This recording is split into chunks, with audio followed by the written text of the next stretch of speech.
the playing of that familiar theme song, or maybe it's not familiar to you. I don't know. Anyway, we'll go out to a familiar guy out on the other coast of the United States. His name is Michael Snyder. Hello, Michael.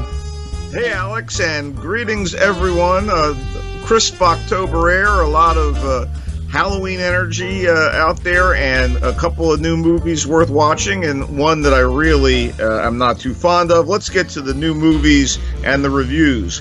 After around a decade, we finally have a sequel to the cult hit Zomcom Zombieland, which was a pretty darn funny comedy about a handful of misfit types banding together to try and survive a zombie apocalypse. The sequel is titled Zombieland Double Tap, and should please fans of the first. I mean, the original benefited from an extended cameo by Bill Murray as himself. But this revisit, catching up with the main four characters kind of 10 years down the line, while adding a few more unzombified humans into the mix, is definitely entertaining. It doesn't hurt that the quartet of holdovers consists of Woody Harrelson as the short-fused, trigger-happy, good old boy Tallahassee, Jesse Eisenberg as the designated nerd with a gun Columbus, Emma Stone as the hard-ass ready-for-action gal with a gun Wichita, who, by the way, has been paired up with the nerd due to a lack of options in the new American wasteland, and finally Abigail Little Miss Sunshine Breslin as the Moppet Little Rock, who is now approaching young adulthood and tired of being treated like a kid by the other three in her group. Her desire to go out on her own sets up the movie's road picture story arc and action. These actors have all grown in stature since the first movie, and their characters have evolved a bit over the years too, but not as much as zombies have evolved in this world. Some of them are now faster and deadlier, and even more unkillable, even though, of course, they're already dead. Anyway, newcomers to the scene are played by the able likes of Luke Wilson, Rosario Dawson, and Thomas Middleditch, and they're all at home with this kind of genre comedy, and they add value. But the real treat here is Zoe Deutsch as Madison, a post-Instagram ditzy blonde ingenue who creates a romantic triangle with Columbus and Wichita. She's like a comedic sugar rush from the moment she hits the screen. Double Tap was directed by Ruben Fleischer and written by Rhett Reese and Paul Wernick, who were responsible for the original, and also Deadpool. With the main cast returning, the continuity is a plus. And, the Deadpool movies were hilarious. These guys know how to wring laughs out of familiar genre tropes. And everybody comes off as really on board with the return to the property. Kind of a labor of love. I suppose the only real issue I had with the movie is the plethora of zombie films and TV shows that have arisen since the first Zombieland. There are Easter eggs, aplenty, good gags. Maybe we're all getting a little burned out on zombies, but this was a pretty good time at the movies. Okay, now for something completely unpleasant. Maleficent, Mistress of Evil.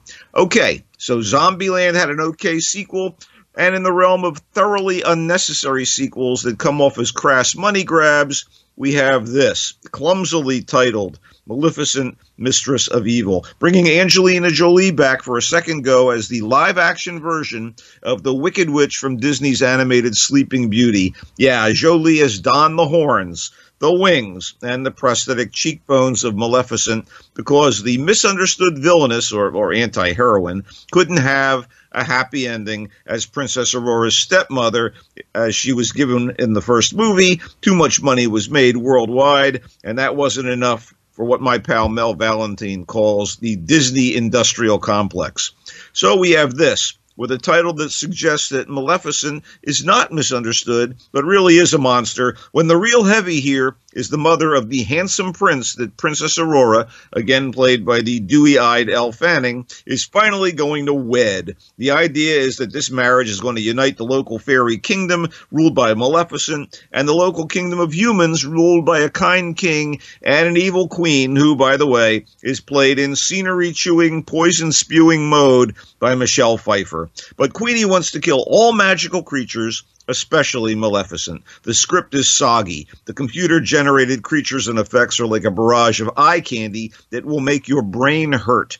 And the knee-jerk stabs at warming audience hearts left me cold. Motivations and relationships are half-baked, and even talented folks like the returning actors from the initial Maleficent movie, Imelda Staunton, Juno Temple, Sam Riley, and so on, and new addition Chiwetel Ejiofor, can't elevate the material no matter how high their magical wings can take them. Yeah, this is a pass. Okay, something I can truly recommend wholeheartedly, Jojo Rabbit, the latest from New Zealand writer-director Taika Waititi, whose previous movies, Thor Ragnarok, Hunt for the Wilder People, and What We Do in the Shadows, are unusually funny, loopy, sneaky clever. They're just totally cool. And Jojo Rabbit is a very bold attempt to do something darkly comic, a take on Nazi Germany that even addresses the Holocaust and yet comes off as comedic. Imagine Jojo, a young, slight, newly enlisted member of Hitler Youth whose imaginary friend is a dingbat caricature of Adolf Hitler, played hilariously by Waititi himself. And Waititi, by the way, is half Maori as well as Russian, Jewish, and Irish. That's a great choice to play Hitler, if you ask me. Anyway, Jojo is played by Roman Griffin Davis, a very precocious little boy who can swerve from kind of deer in the headlights innocence to broken-hearted anguish. Scarlett Johansson plays Jojo's single mom, with Sam Rockwell as his commanding officer at the area's Hitler Youth Unit, and Rebel Wilson and Alfie Allen as underlings, and in a wonderful brief appearance on screen, Stephen Merchant as a Gestapo officer. The world is ordered in Jojo's town, even as war rages elsewhere. His ineptitude as a kid soldier in training and the absence of a father are his main difficulties until he discovers a young Jewish girl hidden by his mother in the attic and has to make some hard choices. I mean, it's challenging to find comedy in this topic, even if To Be or Not to Be, the producers, and even the Donald Duck cartoon Der Fuhrer's Face made it work. But Waititi brings humanity and poignance and genuine tragedy to the story, in addition to his burlesque of Hitler and the pointed satire of nationalism and totalitarianism. No way is this going to be looked at with derision in the coming years. I mean, I'm thinking about the concentration camp film Life is Beautiful that won awards when it was released, but kind of a cringe fest to watch now. Whereas Jojo Rabbit should still be a sweet, sad, thoughtful look at the evil and stupidity of fascism with a surprising number of laughs, despite the weight of the situation, all the way down the line. Just in passing, a couple of French movies of note, one of which was very, very powerful. That was a film called By the Grace of God, and essentially By the Grace of God is from the French director François Ozon. It's the true story of three men banded together to expose the code of silence in the Catholic Church that continued to enable a priest to abuse these guys as boys. Incredibly powerful film. Ozon is a master.